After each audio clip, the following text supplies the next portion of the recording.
नमस्ते। आज म तपाईहरुलाई कानबाट पानी बग्ने अथवा पिप बग्ने समस्या जसलाई चाहिँ इयर डिस्चार्ज अथवा ओटोरिया पनि भनिन्छ त्यसको बारेमा केही जानकारी दिन गइरहेको छु। कानबाट पानी अथवा पिप बग्नुको पछाडि चाहिँ धेरै कारणहरु हुन सक्छ। अब प्रमुख कारणहरु भनेको पहिलो त कानमा हुने संक्रमणको कारणले हुन सक्छ। अब संक्रमण पनि धेरै किसिमका हुन्छन्। कानलाई चाहिँ मेनली 3 भागमा बाँडिएको छ। बाह्य कान, मध्य कान र भित्री कान। बाह्य कान र मध्य कानमा चाहिँ संक्रमण भयो भने हामीले हाम्रो चाहिँ कानबाट पानी अथवा पिप बग्ने समस्या देखिन सक्छ। बाह्य कानको संक्रमणलाई चाहिँ ओटाइटिस एक्सटर्ना भनिन्छ र मध्य कानको इन्फेक्सन अथवा संक्रमणलाई चाहिँ ओटाइटिस मेडिया भनिन्छ। ओटाइटिस मेडिया पनि दुई किसिममा चाहिँ बाँडिएको छ। नयाँ कानको मध्य भागको संक्रमण र पुरानो मध्य भागको संक्रमण भनिन्छ। यदि 3 महिना भन्दा कम समयको छ भने नयाँ कानको संक्रमण भयो। 3 महिना भन्दा पुरानो छ भने चाहिँ पुरानो कानको संक्रमण भन्यो हैन।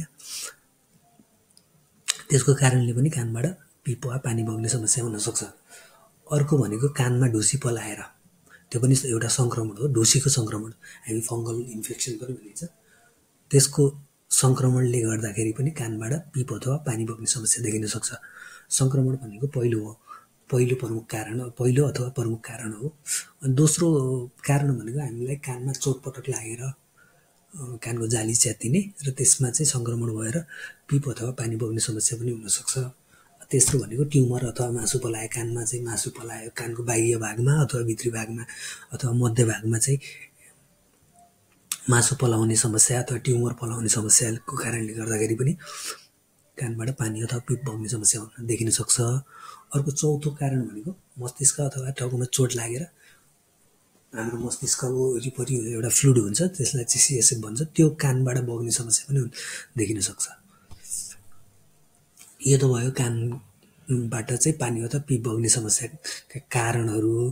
अब आज चाहिँ हामीले प्रमुखतया कानमा चाहिँ पलाउने ढुसी पलाउने जुन चाहिँ हाम्रो तराईको वातावरण जस्तो हट र तातो हुन्छ अनि सुक्खा वातावरण हुन्छ। सुक्खा भन्दा पनि ड्याम्प वातावरण हुन्छ। त्यस्तो ठाउँमा चाहिँ प्रमुखतया ओटोमाइकोसिस अथवा कानमा ढुसी पलाउने समस्या देखिन सक्छ।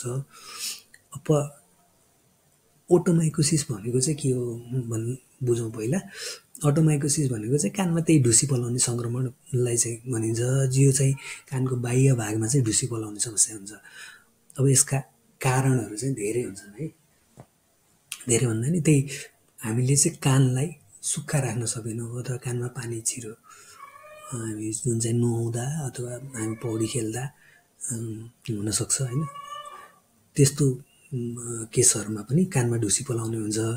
अर्को भनेको हामीले जथाभावी आफै कान दुख्यो अथवा कान चिलायो के भनेर हामीले जथाभावी चाहिँ औषधिहरु हाल्यौं, जुन चाहिँ एन्टिबायोटिक्स पनि हुन सक्छ हैन।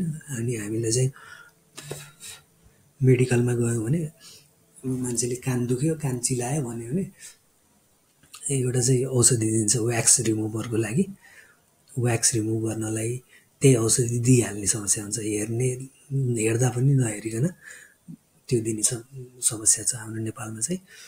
त्यसको कारणले पनि कानमा ढुसी पलाउने समस्या हुन सक्छ हामीले जथाभावी हाल्यौं भने।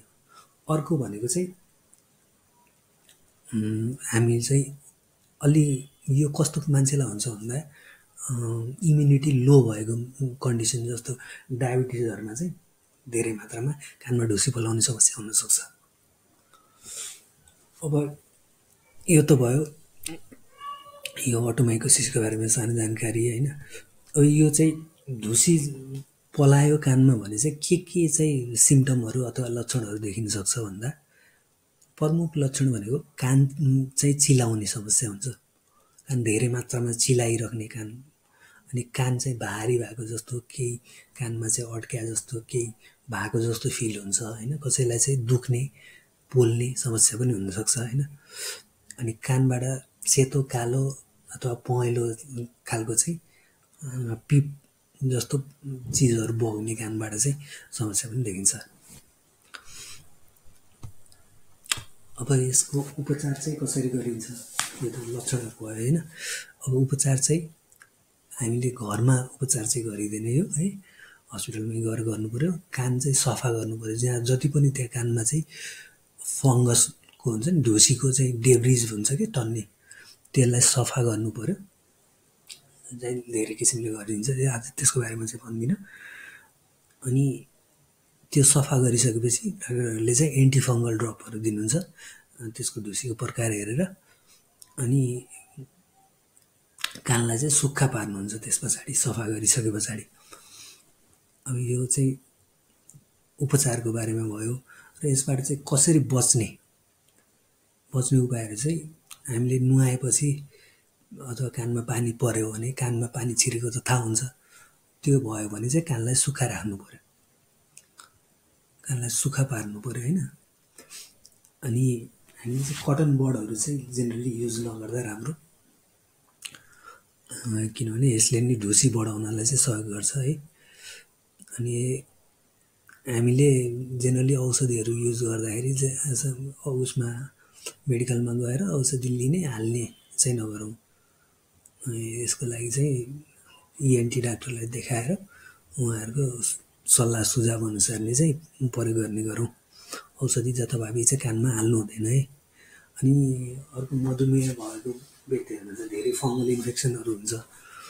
त्यस्तो व्यक्तिहरूलाई चाहिँ मधुमेह चाहिँ अथवा रगतमा चाहिँ चिनीको मात्रा चाहिँ कन्ट्रोल गरेर राख्यौँ भने त्यस्तो व्यक्तिहरूमा नि फङ्गल इन्फेक्सनको मात्रा चाहिँ कम हुनसक्छ। यो चाहिँ भयो फङ्गल इन्फेक्सन अथवा ओटोमाइकोसिसको बारेमा सामान्य जानकारी। अब कानको समस्यालाई चाहिँ हेलचेक्राइ नगर्नुहोस्।